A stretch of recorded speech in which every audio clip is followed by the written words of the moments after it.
Hey, greetings, everyone. Lieutenant Colonel Alan West here, and welcome to the Steadfast and Loyal podcast.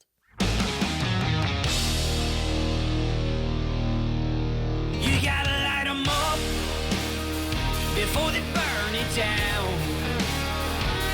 Better dig deep and put 'em in the ground. Blood on their hands, they're hellbound. Save us all. Ooh, they're gonna burn it down. Save us all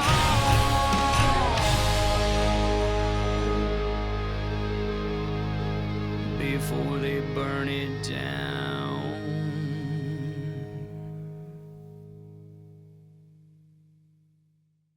You know, it never ceases to amaze me how when something has completely fallen apart for the progressive, socialist, Marxist, leftists, they immediately get together with their media allies at the legacy media and they say, we got to shift the narrative. We got to shift to something else.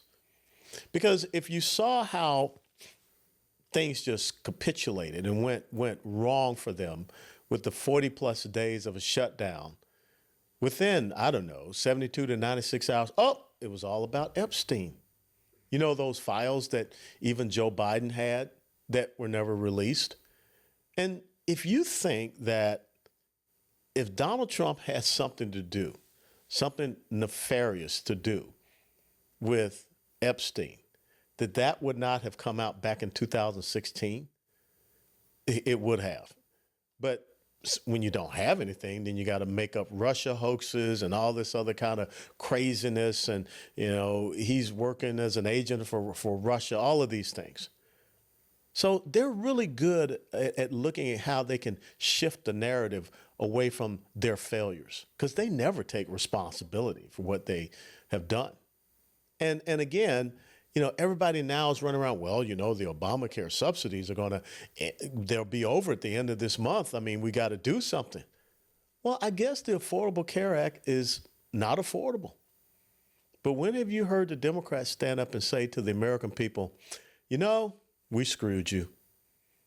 We put something in place that we knew would just continue to increase in prices. As a matter of fact, the subsidies are going to, excuse me, the subsidies are going to the insurance companies. So guess what they're going to continue to do? If you subsidize something, you're going to get more of it. You're going to get continued prices going up. Why? Because the government's going to come back and say, well, we'll tax the rich or whoever. We'll raise the insurance premiums or this on a certain group of people so that we can cover for this. So it's just going to continue to perpetuate itself. But yet, what did the Democrats say? It's the Republicans' health care crisis. Well, not a single Republican voted for it. These guys, they're good at shifting the narrative, shifting the blame, shifting responsibility. They always do. So now what's the new one? Well, tragically, we had 2 National Guardsmen who were ambushed. And I find it quite hilarious that people say, we're trying to figure out what the motive is. What the motive is for someone who drove from the state of Washington to Washington, D.C., who came around a corner and ambushed 2 National Guardsmen. 20-year-old Sarah Beckstrom has sadly lost her life on Thanksgiving Day. Think about what Thanksgiving will mean for that family from West Virginia for the rest of their lives. And then we have Staff Sergeant Andrew Wolf, United States Air Force, who's fighting for his life. Now, you go back and you look at all of the facts about this shooter. I'm not going to say his name. This shooter, Afghan national, who came over under Operation Allies Welcome, the debacle of a withdrawal from Afghanistan.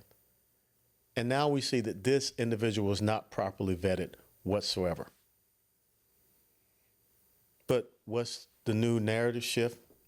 I mean, I woke up this morning and all of a sudden, Pete Hegseth is a war criminal.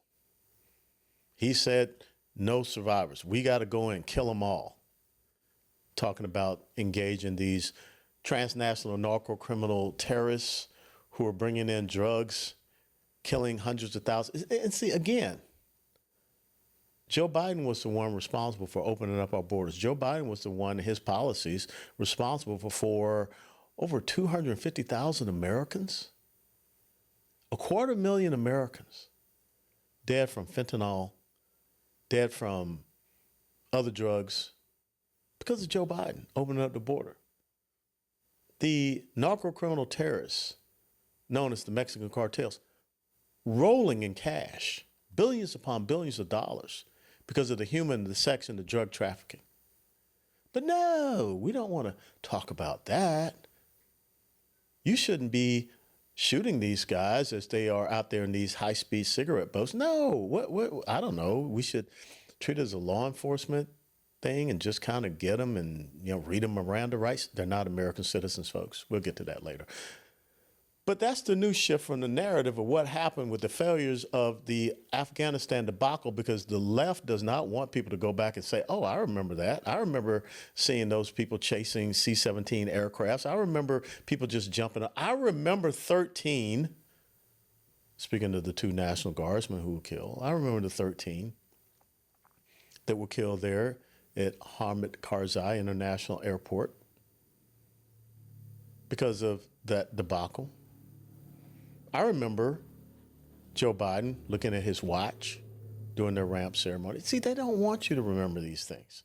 They don't want you to think about these things. So they will continue to come up with a counter narrative, something that they will go off chasing. And they want to yell, squirrel, and you go chasing it also. Now some unnamed source, quote unquote, whistleblower, whoever, anonymous sources say, Pete Hegseth said, and that's supposed to make us forget about the failure of the Biden-Harris administration that allowed an unvetted Afghan national to come into this country and shoot these 2 National Guard troops.